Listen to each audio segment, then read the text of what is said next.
Queridos irmãos, eu quero nesta noite falar com os irmãos sobre a Páscoa do Senhor.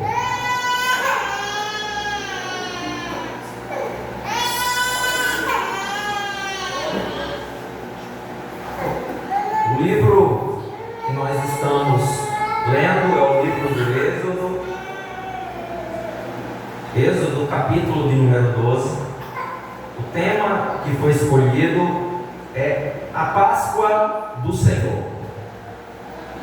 O povo de Israel havia aproximadamente 430 anos, estavam escravizados na terra do Egito. O povo estava escravo aqui na terra do Egito. Eles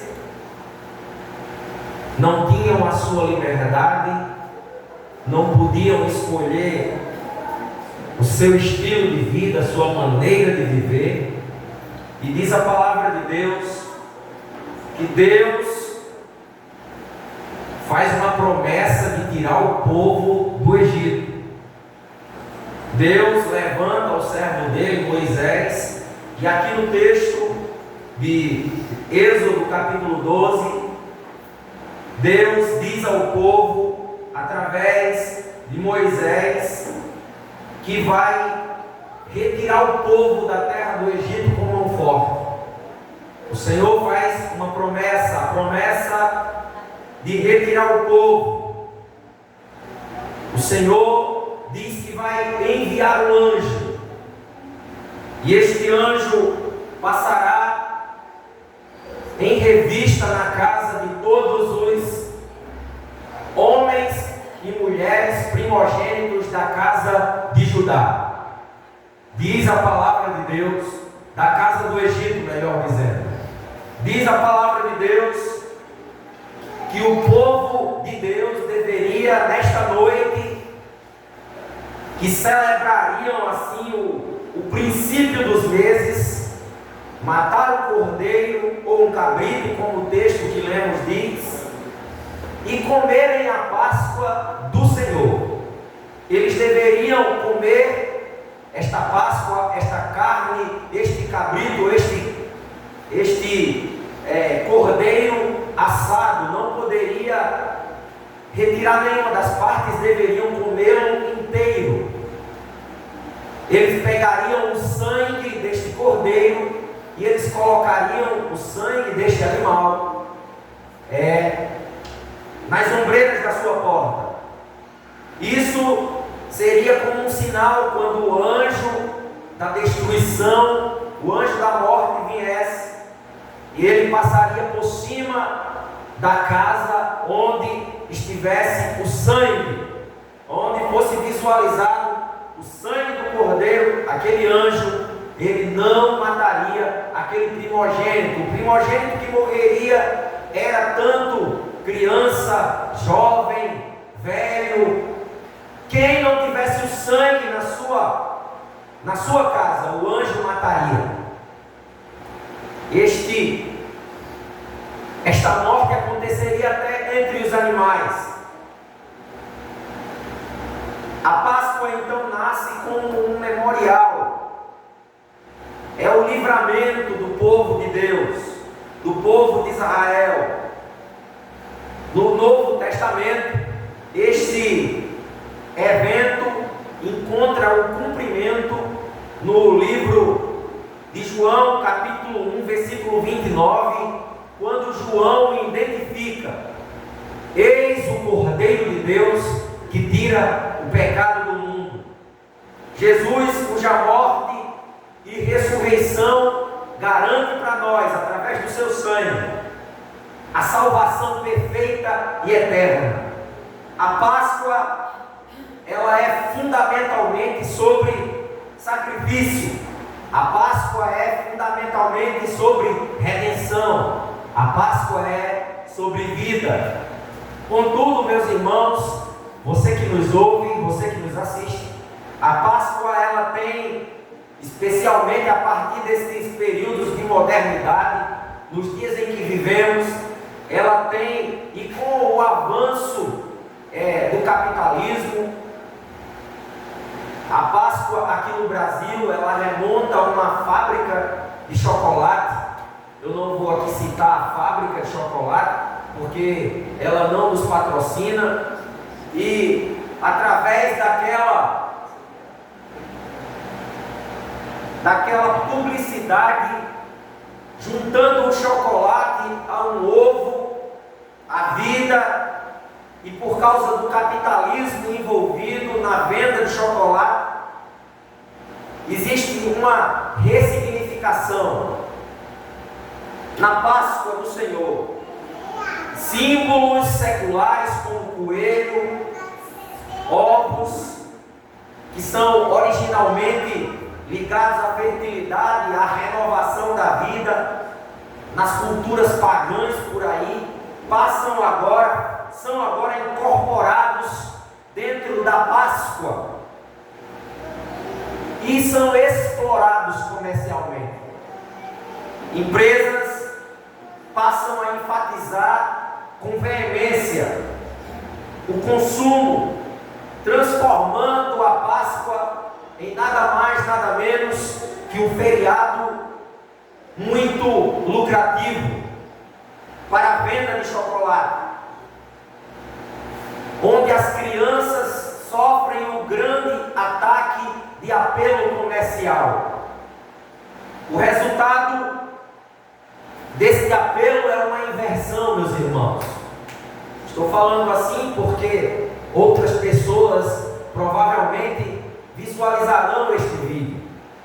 O resultado é uma inversão, porque em muitos lugares a Páscoa não aponta mais para o Cordeiro. Em muitos lugares a Páscoa aponta para o chocolate. O que antes apontava para a cruz, para a ressurreição, agora gira em torno do entretenimento e do consumo.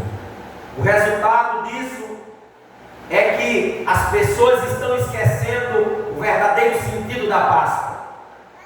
Aquilo que nasceu como o maior ato de redenção da história foi ao longo dos anos, meus irmãos, sendo diluído até se tornar em apenas uma data e um calendário comercial. Isso nos obriga a fazer uma pergunta: ainda celebramos a verdadeira Páscoa? Será que você que nos assiste, você que nos ouve, você que está aqui nesta noite, sabe realmente o verdadeiro sentido da Páscoa? Ou nós estamos celebrando uma versão distorcida da Páscoa? A Páscoa, embora nasça num contexto judaico, ela encontra plenitude na igreja, pois assim como Israel é libertado do Egito, nós somos libertados por Cristo. Nós fomos libertados por Cristo, que é o nosso verdadeiro Cordeiro. Louvado seja Deus. O anjo do Senhor. A morte não nos alcançou, porque o sangue de Jesus cobriu as nossas casas, cobriu as nossas vidas. E graças ao sangue daquele Cordeiro inocente, chamado Jesus de Nazaré, nós temos a possibilidade de entrarmos no céu, de escaparmos da morte tremenda que estava nos proposta, que estava prometida para aqueles que não creriam e que não crerão no sacrifício de Jesus. A Páscoa, ela continha pelo menos 3 partes. Ela continha a preparação, porque o texto de Êxodo 12 nos diz que era necessário separar o cordeiro ou o cabrito, para que, se a família ela fosse pequena demais para comer aquele animal, talvez maior do que 40 quilos, deveria dividir com outra casa, para que não houvesse desperdício. Esse cordeiro, ele não poderia ter defeito. Este cordeiro que era preparado, que permanecia dentro daquela casa guardado, sem precisaria ser macho de 1 ano, ele precisaria ficar ali guardado, abrigado dentro daquela família a partir do 10º dia, e no 14º dia ele deveria ser sacrificado. A Páscoa, além da preparação, ela deveria também ter o sangue. O sangue do animal, ele deveria ser passado em todas as ombreiras da porta.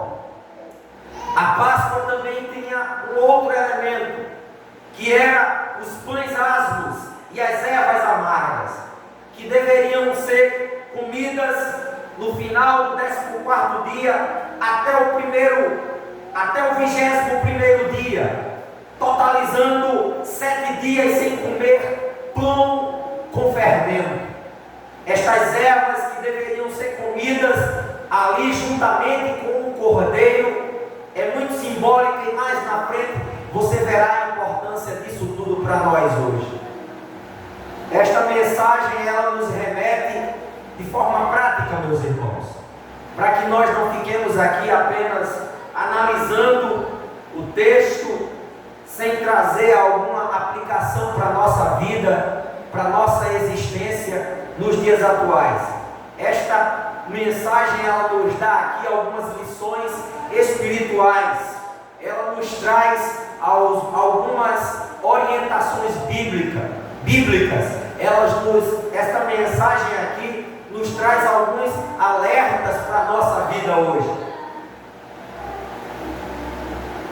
A primeira delas, que eu quero olhar com os irmãos dentro do texto, é que Deus, aqui dentro deste texto bíblico de Êxodo capítulo 12, em primeiro lugar, Ele está trazendo ao povo uma orientação, Ele está dando ao povo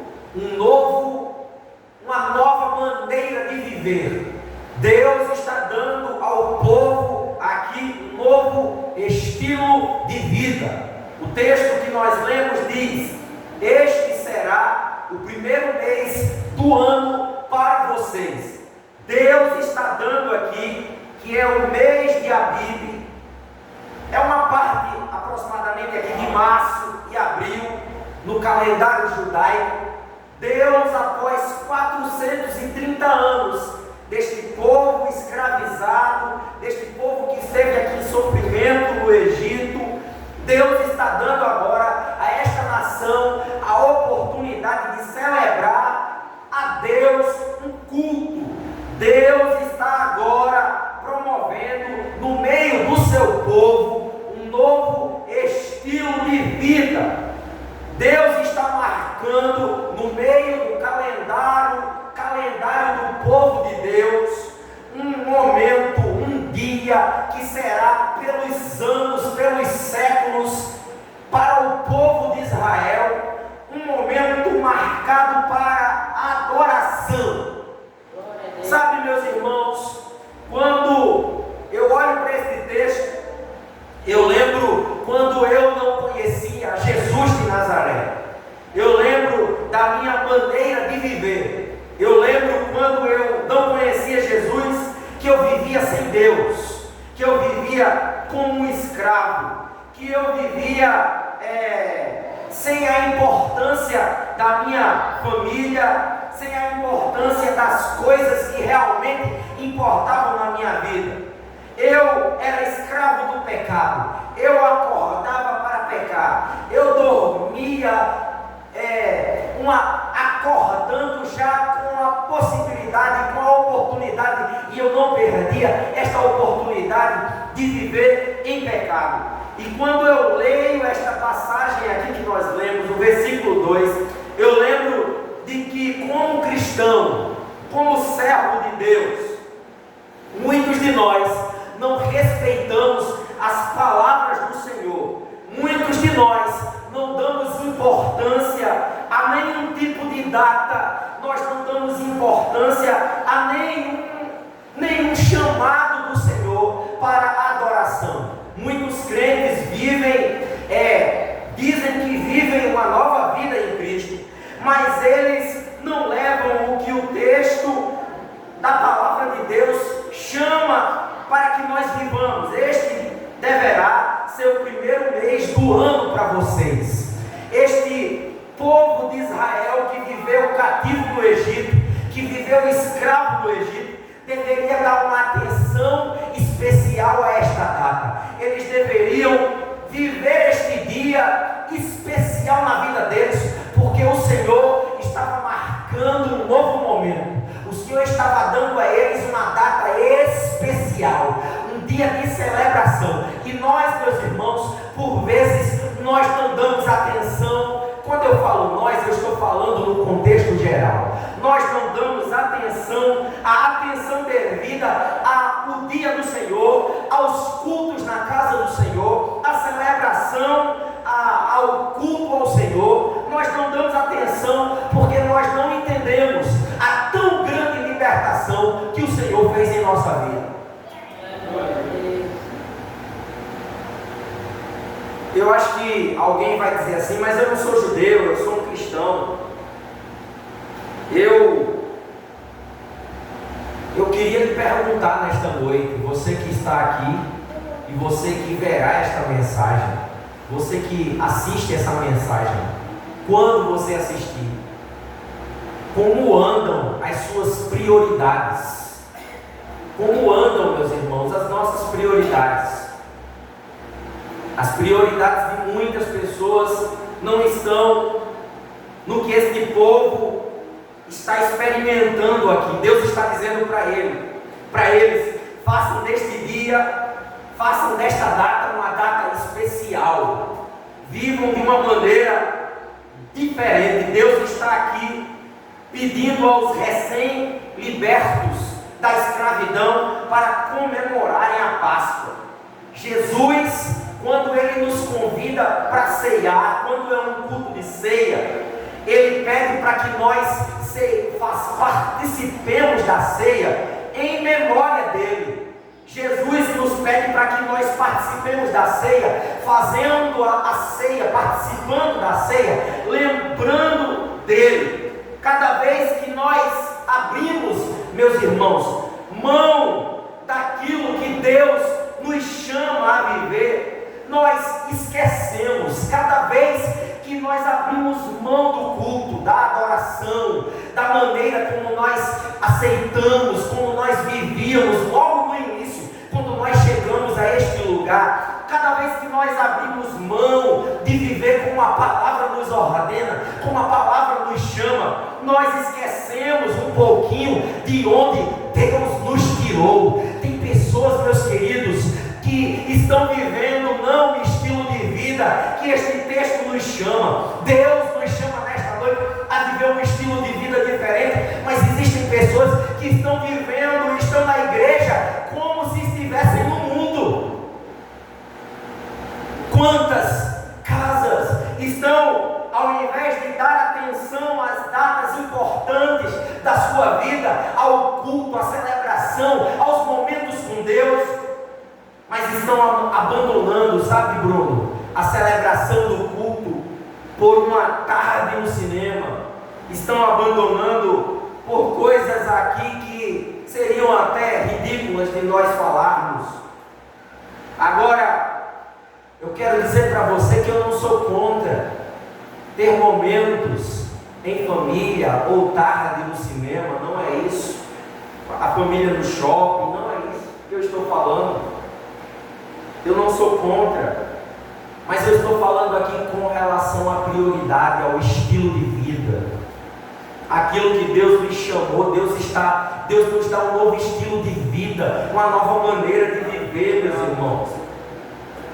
Deus deu uma maneira ao povo. Deus está dizendo aqui, vocês vão ser livres, vocês vão ter uma vida nova.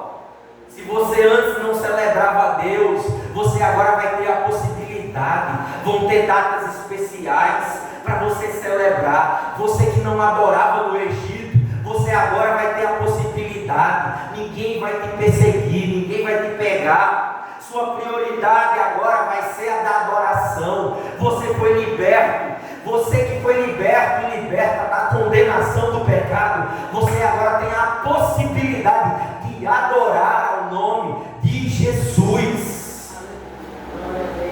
O ano para esse israelita começava exatamente neste mês. O êxodo aqui para o povo de Deus, para eles, era como um novo nascimento, meus irmãos. Por isso que esse ano, por isso que a Páscoa nos leva a viver um novo estilo de vida, porque ela mostra que nós agora não somos mais como nós éramos antigamente. Ele nos libertou do pecado, Ele nos tirou lá da sepultura do Egito, Ele nos tirou. Lá no Egito era morte, lá no Egito era escravidão, lá no Egito você não cultuava a hora que queria, lá no Egito você não adorava, lá no Egito você não tinha vontade própria. Agora você é livre, agora Cristo te libertou, agora você tem a possibilidade de levantar as mãos para o céu e adorar, agora você tem a possibilidade de celebrar, porque Ele te deu uma vida nova em Cristo Jesus. Aleluia! Quando nós aceitamos a Jesus, parece que Deus passa uma borracha na nossa vida, cara. Começa tudo de novo. É tudo novo. Paulo fala, eu acho interessante quando Paulo ele fala da sua vida velha. O crente que tem um novo estilo de vida, ele vive diferente. Sabe por quê, Jorinha? Porque a sua vida velha ele não olha com mérito, ele não olha com prazer na sua vida velha, ele olha até com desgosto, porque Paulo diz aqui que a vida velha dele era como um refúgio. Depois que ele conheceu Jesus, aquilo que ele viveu no passado sem Cristo era como refúgio, era como nada. Aquilo que você viveu no passado sem Cristo, agora não importa mais. O que importa é a sua nova vida em Cristo Jesus. As coisas velhas passaram, as amizades velhas passaram, a vida velha passou, Cristo fez tudo novo. E os hebreus, que sempre iniciavam o ano no mês de setembro e outubro, porque aqui era o ano civil para eles, agora eles começam o ano aqui no mês de Abib, porque agora é um ano, no mês de Nissan, melhor dizendo, que é o ano da libertação, que é o ano da soltura. Você vive um novo estilo de vida, meu irmão. Olha isso. Aquele membro mais jovem da família, Sherry, é tão interessante isso. Essa palavra aqui é muito maravilhosa. Aquele membro mais jovem da família, ele ia perguntar para o mais velho, para o pai, está lá no versículo 26 do capítulo 12. O que é isso que nós estamos fazendo? Eu não sei se você, mas os meus filhos perguntavam: por que o vinho, por que o pão? Não sei se seu filho pergunta.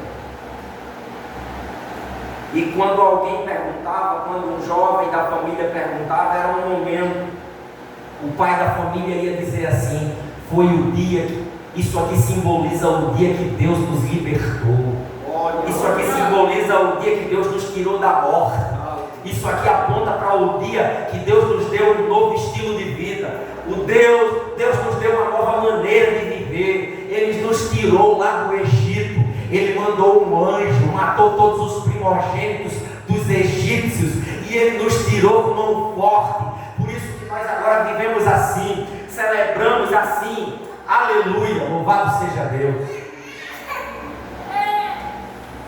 Por isso que em 1 Coríntios capítulo 11, versículo 26, quando nós ceiamos, e a ceia aponta, a Páscoa aponta para o Cordeiro de Deus que tira o pecado do mundo. Por isso que cada ceia que nós participamos, parece que esse versículo 26 aqui do capítulo 12 de Êxodo, Paulo está dizendo a mesma coisa, porque todas as vezes que nós ceiamos, nós estamos dizendo: Jesus vai voltar um dia. Ele nos libertou e Ele vai voltar um dia para buscar a sua igreja. Jesus vai voltar um dia para nos libertar. Aleluia! Para nos levar para a sua casa, para a glória. Aleluia! Sendo assim, meus irmãos, para a gente ir para o ponto 2, se você foi liberto por Cristo, sua realidade de vida precisa ser outra. Vida espiritual para você passa a ter importância. Se você realmente é liberto e liberta por Cristo Jesus, vida espiritual faz diferença para você. Você celebra.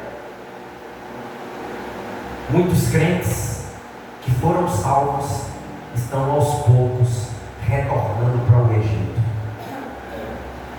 Quero lhe convidar nesta noite a viver um novo estilo de vida na sua vida. Louvado seja o nome do Senhor Jesus.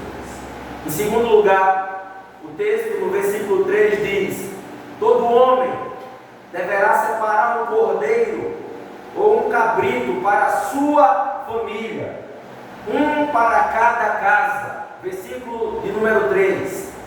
Em segundo lugar, o texto nos mostra que Deus queria, além de ensinar ao povo israelita sobre esta nova maneira de viver, Deus também está ensinando este povo aqui sobre a sua nova maneira de adorar.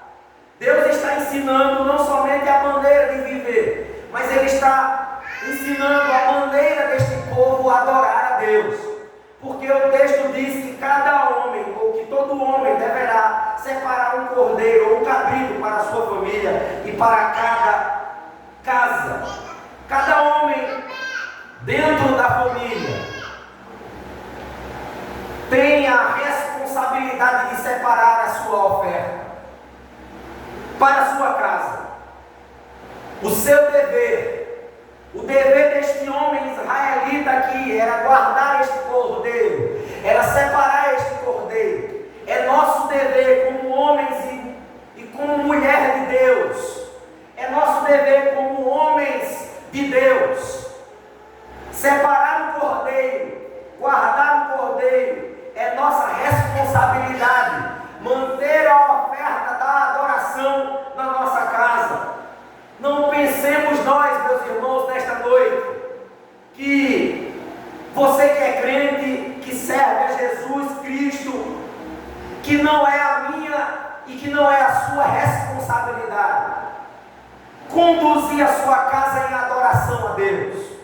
Esse texto é muito sério, porque o texto diz que este homem, este pai de família, este adorador aqui, ele deveria tomar para a sua casa o cordeiro. Era uma responsabilidade conduzir a sua casa, guardar o cordeiro. Era uma responsabilidade guardá-lo até o dia do sacrifício.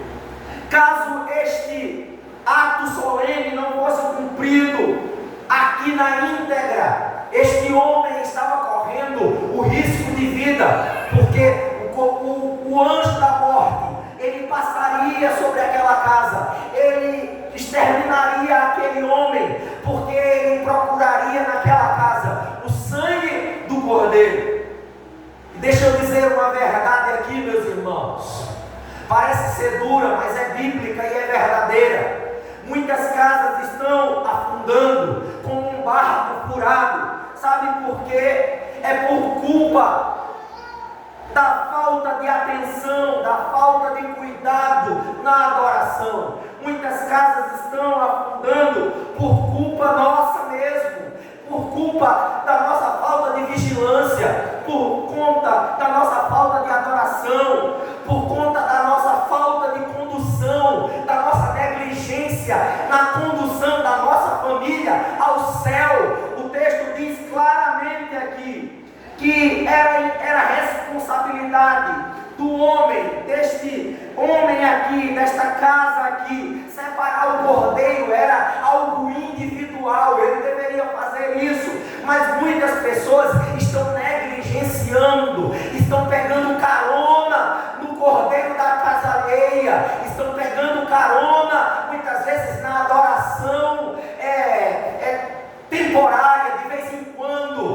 estão sofrendo isso na sua própria família, na sua própria casa.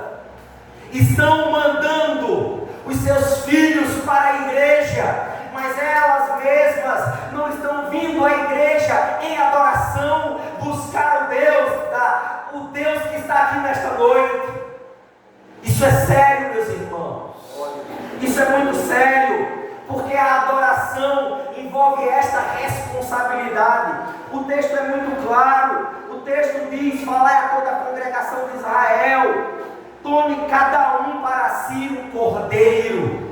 É responsabilidade nossa tomar o cordeiro. É responsabilidade nossa tomar o cordeiro. Se você entendeu nesta noite o que eu estou dizendo, você tem a possibilidade de dar um glória a Deus.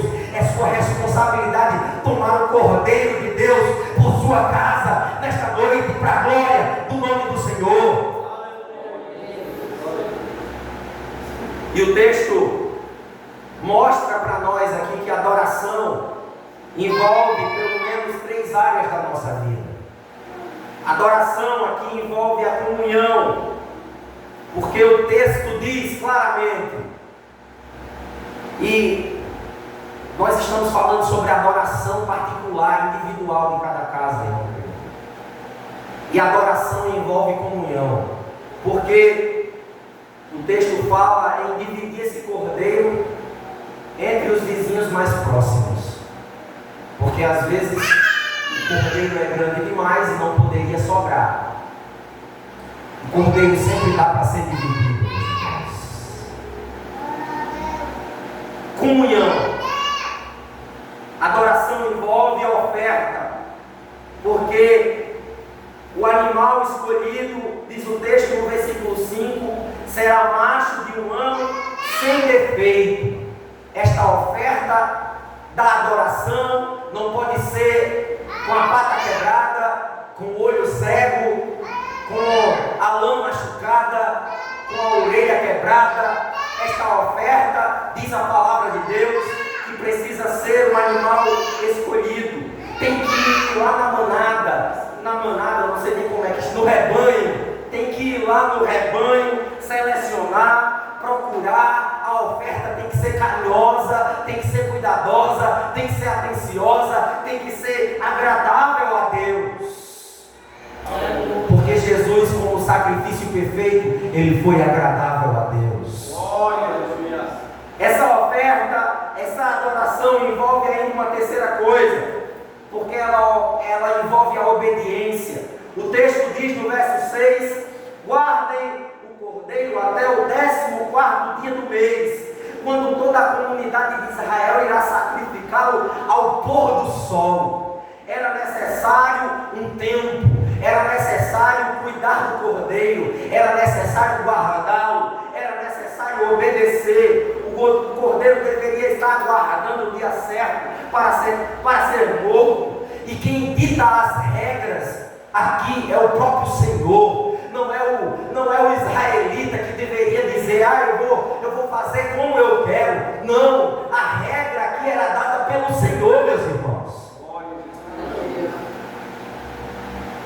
Uma terceira verdade a gente encontra nesse texto. Eu falo desse ponto da adoração porque tem gente que está fazendo do jeito que quer, meus irmãos. Tem gente fazendo do jeito que quer com a igreja. Tem gente manchando, bagunçando, pisoteando o sacrifício de Jesus. Tem gente que está desprezando o que Cristo fez na cruz do Calvário por nós. Mas este sacrifício de adoração, ele precisa ter isso. Ele precisa ter comunhão com o corpo. É impossível ser um adorador sem ter comunhão. Se esse vizinho olha para o vizinho da direita, ele diz: eu não vou dividir o cordeiro com ele, eu não vou muito com a cara dele. Vai sobrar cordeiro e ele vai estar descumprindo aquilo que Deus havia estabelecido. Se esse vizinho não aceita a divisão com este outro vizinho, está com problema, meus irmãos. Esta oferta, ela precisa ser agradável, ela precisa ter os traços aqui da obediência. Este texto é muito significativo para nós. Mas em terceiro lugar, para não cansar os irmãos, louvado seja Deus. Deus nos ensina ainda uma terceira coisa. Deus ainda está nos ensinando neste texto sobre a necessidade de salvação. Esse texto ele aponta para a salvação, para a redenção. Porque o texto fala de sangue. O versículo de número 7, olhe para o versículo 7. Então peguem um pouco de sangue, passem nas laterais e nas vigas superiores da porta das casas, nas quais vocês comerão o animal. Veja que o texto não manda passar no chão. Não, no chão não, é nas laterais, nas vigas superiores. Redenção, se você não sabe, significa libertação efetuada como um pagamento de um resgate.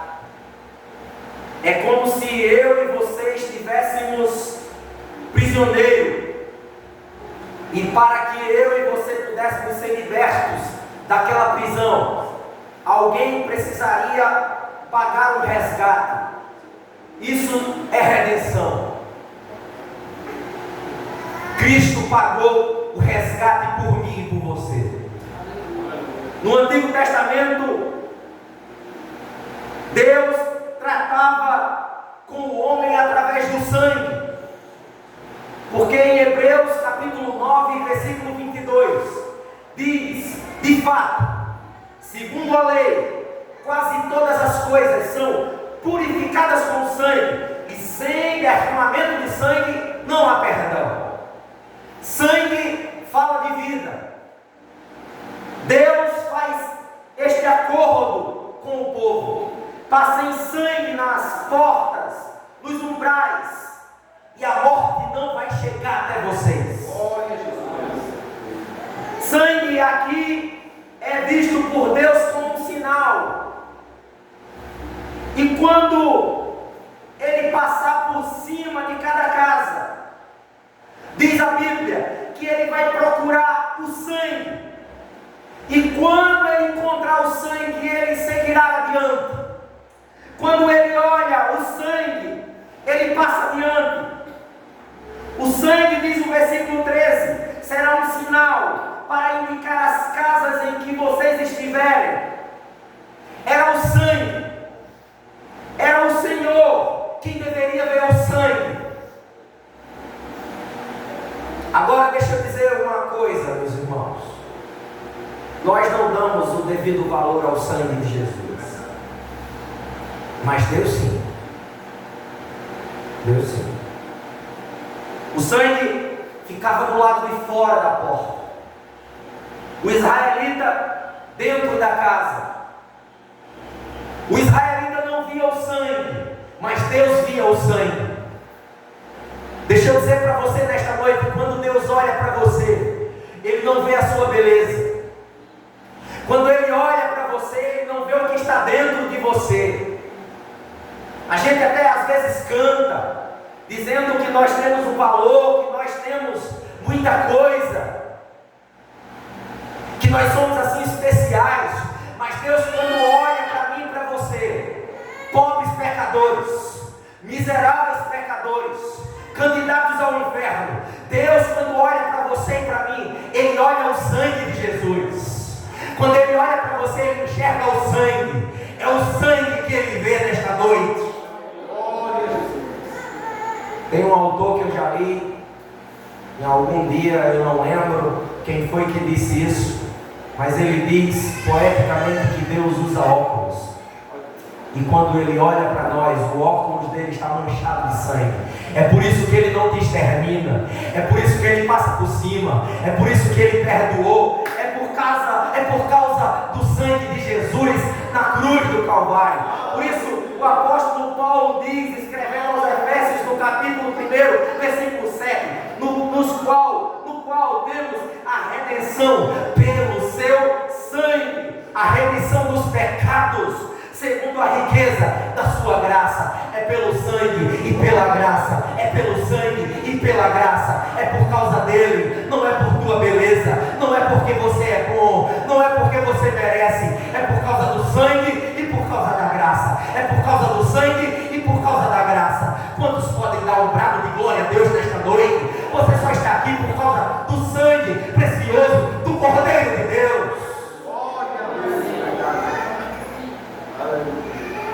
O autor aos Hebreus diz: portanto, se o sangue de bodes e de touros e a cinza de uma novilha aspergidos sobre os contaminados os santificam, quanto à purificação da carne, muito mais o sangue de Cristo, muito mais o sangue de Cristo. O sangue de Cristo nos purifica de todo pecado, meus irmãos. Isso é tremendo. Esta é a Páscoa do Senhor. O sangue de Cristo nos purifica de todo pecado. Nós estamos aqui nesta noite purificados, lavados por causa do sangue do Cordeiro de Deus.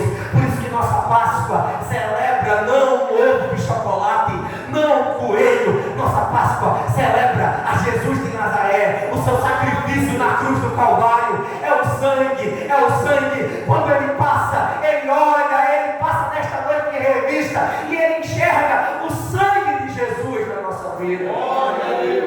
Nós só estamos aqui hoje por causa do sangue. É o sangue de Jesus. Foi ele quem nos libertou da nossa vã maneira de viver. Diz que não tem como lembrar da Páscoa sem lembrar de Jesus, o Cordeiro de Deus que tira o pecado do mundo. Louvado seja Deus. Quando Deus olha o sangue precioso de Jesus derramado na cruz do Calvário, em expiação perfeita, em redenção maravilhosa, nos resgatando, nos livrando do pecado, esse sangue ele testifica. Este sangue fala mais alto do que o sangue de Abel, meus irmãos. Ah, como eu amo a mensagem da cruz, porque este sangue é poderoso. Esse sangue, aleluia, prova para mim e para você que você não é mais devedor. Este sangue prova para mim e para você que você não é mais um escravo. Este sangue prova para mim e para você que você foi liberto. Este sangue prova para mim e para você que você não precisa mais ter medo de Deus, que você não é mais escravo de Satanás, que você não tem mais dívidas no céu. Ele pagou na cruz do Calvário com seu sangue por mim e por você. Você foi perdoado na cruz do Calvário. Ele disse: está consumado. Você foi perdoado e perdoada. Sinta-se assim nesta noite, para a glória do nome de Jesus. Glória a Jesus. Aleluia. Eu tinha colocado aqui no meu sermão que muitas crianças antigamente tinham estudo bíblico sobre a Páscoa. Graças a Deus que aqui na nossa igreja nós temos. Mas em muitos lugares, a Páscoa, em muitas igrejas, o símbolo é o coelho. Eu dou graças a Deus, sabe, irmãos, que no período da Páscoa, no São João, quando meus filhos estudaram em escola que eram não cristãs, os meus meninos não se pintavam de coelho. Eles não se pintavam de coelho. Não tem problema nenhum se pintar de coelho. Aleluia, louvado seja Deus. Mas na Páscoa, em muitas escolas cristãs, os meninos, aleluia, fazem a encenação da paixão de Cristo. Tem um menininho lá ensanguentado com a cruz, carregando a cruz, apontando para o verdadeiro sacrifício, o Cordeiro de Deus que tira o pecado do mundo. A Páscoa bíblica não tem troca de chocolate. A Páscoa bíblica tem pão sem fermento. A Páscoa bíblica tem sangue de Jesus para nos purificar de todo pecado. Você pode até comer chocolate, não tem problema não, irmãos. Se quiser me dar, não tem problema também, eu aceito. Não estou de regime nesse aspecto. Mas o ovo é de chocolate, não é da Páscoa. A Páscoa é o Cordeiro de Deus que tira o pecado do mundo. Oh, galavaçuga. Aleluia. Quinta verdade, quarta verdade que esse texto nos ensina está no versículo 10. Leia, por favor, o versículo de número 10. Não deixem sobrar nada até pela manhã. Isso é muito maravilhoso. Quando eu lia isso, quando eu lia esse texto, o Senhor me fazia entender que Deus está ensinando aqui para o seu povo sobre confiança. Os israelitas, eles deveriam comer tudo, não podia deixar nada até pela manhã. Aqui fala de confiança, Juliana. O texto, ele é abrangente aqui, esse verso. Não deixar nada pela manhã, fala de urgência e prontidão, porque eles deveriam estar convictos que era a última noite que eles iam passar aqui no Egito. Era a última noite. Eles precisariam estar prontos para qualquer momento deixar aquele lugar. Ele fala da passagem porque os primogênitos morreriam sem sombra de dúvida, e eles precisariam acreditar nisso. Por isso que é passagem. O texto fala também esse verso de santidade, porque aquele cordeiro, ele não poderia ser deixado para apodrecer até o dia seguinte. Por isso que eles deveriam comer completo, sem retirar nada, assado. E o que sobrasse precisaria ser queimado. Caso sobrasse, precisaria ser queimado, porque era sacrifício santo ao Senhor. Eles deveriam comer em toda a totalidade. O cordeiro deveria ser comido inteiro, não deveria sobrar nada. Cabeças, pernas, entranhas. Isso sabe para que aponta? Aponta para o sacrifício de Deus. O sacrifício de Deus, o sacrifício de Jesus é sem que partes sejam negligenciadas. Como é isso?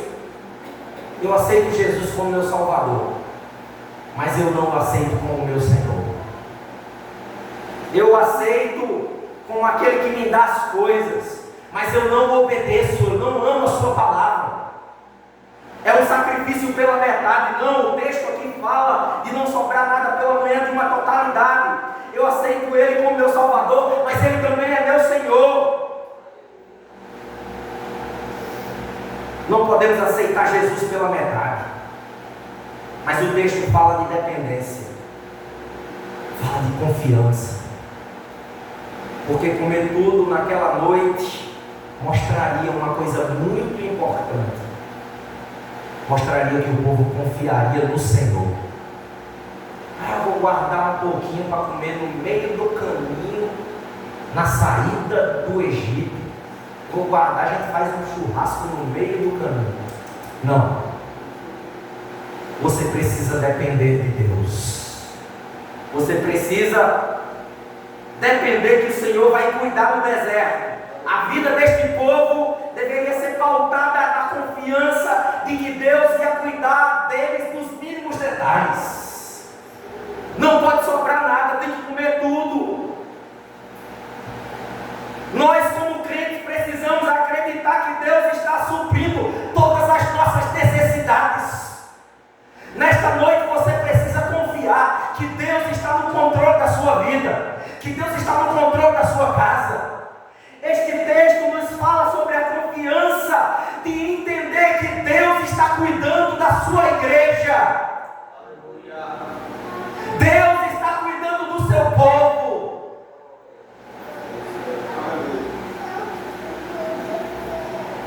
Aleluia. E em quinto e último lugar,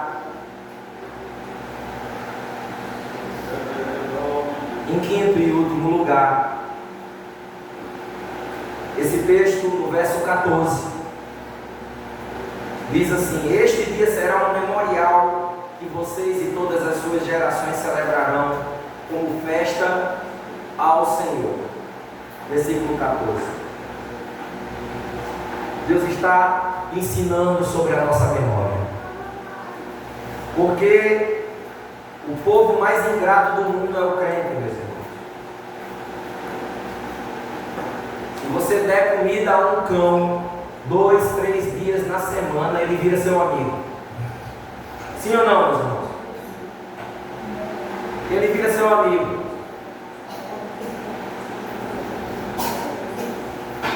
Ele balança o rabo para você.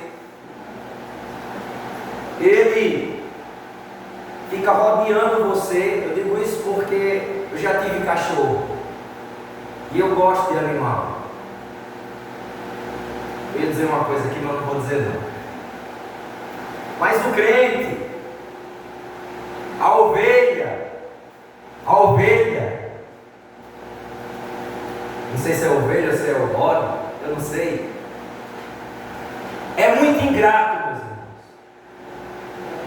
Se Deus não coloca isso aqui como um memorial, eu tenho certeza que a Páscoa não teria chegado até hoje. Se tendo isso aqui, a gente ainda, muita gente aqui no Brasil não sabe nem explicar o que é Páscoa. E pasmem, muitos crentes acham que o símbolo da Páscoa é um coelho.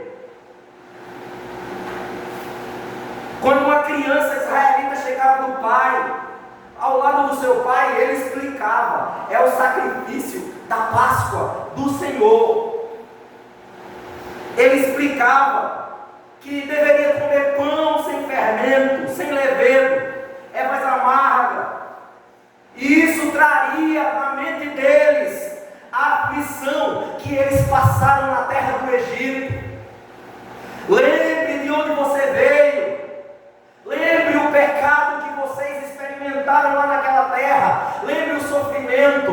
Lembre a sua história passada. Lembre-se de onde Deus te tirou com mão forte. E não queira mais voltar para este lugar. Ervas amargas deveriam lembrar o quanto as nossas vidas eram amargas naquela terra distante de Deus, naquelas noites que nós passávamos, naquelas festas velhas sem futuro, meus irmãos. Tudo isso deveria estar na mente deste povo. Pão sem fermento, ervas amargas. Todo mês, simbolicamente, nós estamos aqui dizendo, celebrando a ceia, não é? Nós fazemos isso uma vez por mês. Nós sentamos à mesa e nós trazemos à memória aqui uma coisa. O que é que nós trazemos à memória? Que Ele prometeu que voltaria um dia, não é assim? Todo mês, mês após mês. Mas tem gente que já esqueceu isso, que não está nem aí. Tanto faz como tanto fez. Prefere não pedir perdão a vir à ceia. Meus irmãos. Mas Deus está nos chamando aqui a trazermos à memória o seu sofrimento, a morte de Jesus, a ressurreição. E nós devemos fazer isso até que Ele venha. Amanhã tem ceia. Na próxima semana será aqui na nossa congregação. Mas nós precisamos ter isso em mente. Precisamos lembrar, não somente na Páscoa, não somente na ceia, Jesus está voltando. Não esqueça disso. Não seja ovelha esquecida, ovelha ingrata. Você não pode mais ter o fermento do pecado em sua história. Deus está lhe chamando a ter um novo fermento, um novo acordo com Deus na sua vida. Glória a Jesus. O apóstolo Paulo, se nós tivéssemos tempo, eu já estou terminando, ele fala do velho fermento, em 1 Coríntios 5:8. O fermento aqui é símbolo do pecado. Lá na Páscoa Deus disse assim: Eu quero que nesse período vocês não comam fermento. O apóstolo Paulo fala sobre o velho fermento. O velho fermento do pecado, irmã querida, que vivia nos aterrorizando. Paulo diz, não somente para a ceia, mas ele diz para as nossas vidas: coma agora o pão da sinceridade e da verdade. Faça isso em santidade. Faça isso reconhecendo que o Senhor é bom e que Ele voltará um dia. Por isso o povo israelita, ele lembra do Egito, dos seus sofrimentos e o quanto isso era terrível. Nós lembramos, meus irmãos, dos horrores do mundo e por isso nós vivemos a sombra da cruz. Nós lembramos dos sofrimentos e por isso nós vivemos a sombra da cruz. Fique de pé em nome de Jesus. A última verdade, a última sentença, eu disse que eram 5, antes de Bruno desligar, mas fique de pé, eu só vou falar aqui para os irmãos, não vou explorar. O texto fala, eu não poderia sair sem falar do verso 11, só para você ir para casa. Vocês comerão da seguinte forma: cinto no lugar, sandália nos pés e cajado na mão. Comam apressadamente. Esta é a Páscoa do Senhor. Deus nos ensina sobre a prontidão. Eles precisariam celebrar a Páscoa apressadamente. Lucas diz: estejam cingidos os vossos lombos. Cingir os lombos era uma prática oriental de se preparar para uma atividade física. Os orientais usavam vestidos, e eles levantavam o vestido, amarravam assim, e eles prendiam com um cinto. Paulo usa esta metáfora, que é aqui colocada na vida do povo judeu do Êxodo 12. Essa metáfora, ela fala da preparação. Paulo, em Efésios 6,15, chama o povo a estar com os pés calçados na preparação do Evangelho. Por favor, meu irmão, eu quero lhe convidar nesta noite a estar com seus lombos cingidos. 1 de Pedro 1 diz: cingindo os lombos do vosso entendimento, sejam sóbrios. Por favor, meu querido, aguarde a volta de Jesus preparado. Não queira mais voltar para o Egito. Jesus está voltando. Jesus está voltando. Jesus está voltando. Esta é a mensagem da Páscoa. O Cordeiro de Deus que tira o pecado do mundo está voltando. Ele vem buscar a sua igreja. Cinja os seus lombos. Se prepare com a pregação do Evangelho. Ame a Jesus. Esteja aos pés da cruz. Sirva o Senhor com alegria. Se prepare, porque Ele vem em breve buscar a sua igreja. E você vai subir para a glória do nome de Jesus. Amém? Louvado seja Deus.